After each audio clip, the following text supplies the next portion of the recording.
আলহামদুলিল্লাহ প্রচণ্ড পরিমাণে ঠান্ডা, এত ঠান্ডা যে আমি কথা বলতে পারতেছি না। আর এই যে আজকে শীতের সকালে এই যে রস গাছের থেকে আমাদের যে গুড় জাল হচ্ছে, এটার রস।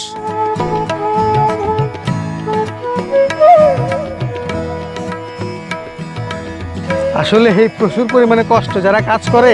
আমরা তো জাস্ট খালি গুড়টা খাই, কিন্তু যারা কাজ করে তাদের যে কি পরিমাণে কষ্ট হয়।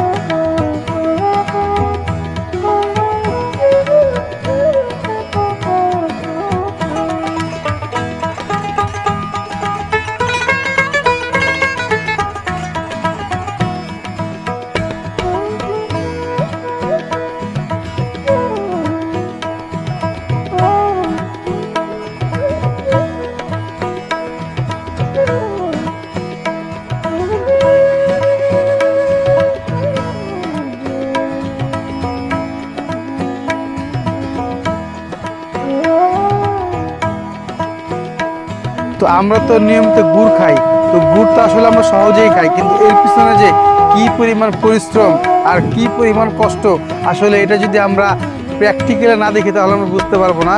এটা প্রায় রাত 2টা থেকে রস সংগ্রহ করা শুরু হয়েছে, ফজরের আগে জাল ধরানো হয়েছে এবং এই প্রায় টানা 2 থেকে 2.5 ঘন্টা জাল দেওয়ার পরে এখন এটাকে ঠান্ডা করে আবার বীজ মারা হচ্ছে।